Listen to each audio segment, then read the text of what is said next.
Plus 1 upon x बराबर 3 है तो x to the power 5 plus 1 upon x to the power 5 का मान क्या होगा।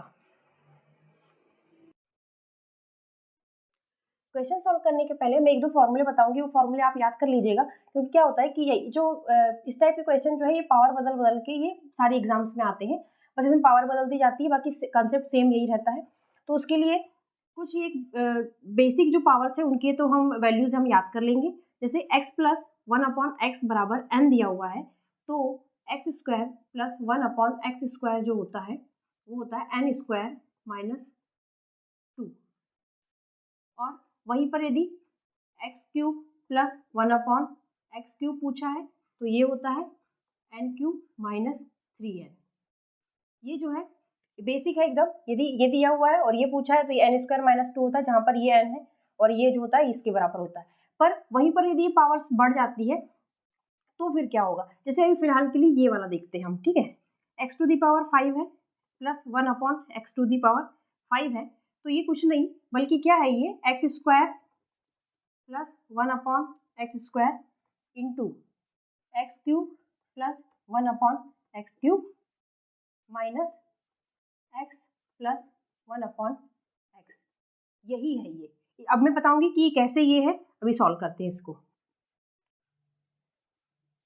X to the power 5 upon 1 plus 1 upon x to the power 5 है, इसको मैं ऐसा लिख सकती हूँ x cube into x to the power 2 plus 1 upon x to the power 3 into x to the power 2 लिख सकती हूँ, ठीक है। अब यदि मैं इसमें एक प्लस एक्स कर दूँ, माइनस एक्स कर दूँ, एक प्लस 1 अपॉन एक्स कर दूँ और एक 1 अपॉन एक्स माइनस कर दूँ, तो क्या कोई फर्क पड़ेगा इस इक्वेशन पे? नहीं पड़ेगा। ये सिंपल हम फॉर्मूला बनाने के लिए कर रहे हैं, ठीक है। मैंने क्या किया, एक्स जोड़ दिया, माइनस भी कर दिया, 1 प्लस एक्स जोड़ दिया और माइनस भी कर दिया। अब यदि मैं यहाँ से एक्स स्क्वायर कॉमन लूँ तो ये वाला टर्म से एक्स स्क्वायर जाएगा तो ये हो जाएगा एक्स टू दी पावर 3 हो जाएगा। और प्लस यदि मैं यहाँ से एक्स स्क्वायर कॉमन लूँ, यदि मैं यहाँ से लेती हूँ एक्स स्क्वायर कॉमन, तो ये क्या हो जाएगा, इसके लिए क्या करना पड़ेगा, मुझे एक्स स्क्वायर का यहाँ मल्टीप्लाई करना पड़ेगा और एक्स स्क्वायर का यहाँ मल्टीप्लाई करना पड़ेगा, ठीक है। और एक्स स्क्वायर मैंने कॉमन ले लिया है, तो अब क्या बचेगा, 1 अपॉन एक्स क्यूब बचेगा नीचे, तो ये 1 upon x cube.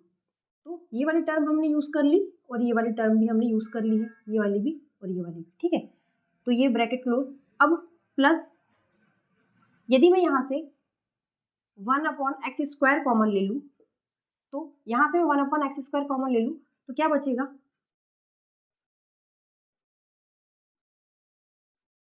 1 upon x cube बचेगा और प्लस ये वाला टर्म हमने फिर ये वाला यूज़ कर लिया हमने टर्म, ये भी यूज़ कर लिया, ये भी यूज़ कर लिया, ये कर लिया और हमने 1 अपॉन एक्स स्क्वायर कॉमन लिया है, तो ये वाला तो काम नहीं देगा हमको। हम इन दोनों में से देखते हैं, ये वाला जो है इस पे करके देखते हैं। ये जो है इसमें यदि मुझे 1 अपॉन एक्स स्क्वायर कॉमन लेना है तो मुझे नीचे एक्स स्क्वायर का मल्टीप्लाई करना पड़ेगा और ऊपर भी एक्स स्क्वायर का मल्टीप्लाई करना पड़ेगा, तो फिर 1 अपॉन एक्स स्क्वायर कॉमन जाएगा तो क्या बचेगा, एक्स क्यूब बचेगा।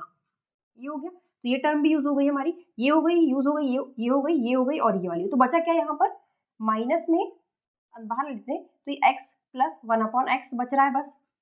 तो यदि हम इसको ऐसे लिखें तो ये x square plus 1 upon x square into x cube plus 1 upon x cube minus x plus 1 upon x, यही दिख रहा है। तो मैंने बस उसी को ऐसे लिखा हुआ है, ठीक है। तो ये मैंने प्रूव करने के लिए इतना करवाया है, बाकी इसको हम ऐसा लिख सकते हैं, ठीक है। तो अब हमारे पास ये वैल्यूज है, एक्स प्लस 1 अपॉन एक्स की वैल्यू दी हुई है 3 और हमें इसकी जरूरत है और इसकी जरूरत है, क्योंकि हमने इसको इस फॉर्म में लिख दिया है। तो इसकी वैल्यू रख देते हैं। इसकी वैल्यू क्या हो जाएगी, एन स्क्वायर माइनस 2, इसकी वैल्यू हो जाएगी एन क्यूब माइनस 3n और ये बीच में माइनस है और इसकी वैल्यू है, इसकी वैल्यू तो एन दी हुई है तो यहाँ पर 3 रख देते हैं। यहाँ पर भी एन की वैल्यू 3 पुट कर देते हैं, ये हो जाएगा 3 3 9 में से 2 गए, ये 3 3 9 27 और 3 3 9 माइनस 3, ये हो जाएगा 7 गुणा 27 में से 9 गए 18 माइनस 3, तो 18 7 126 और माइनस 3, तो ये कितना हो गया 123। ये आंसर आ गया हमारा बी, 123 आंसर हो जाएगा।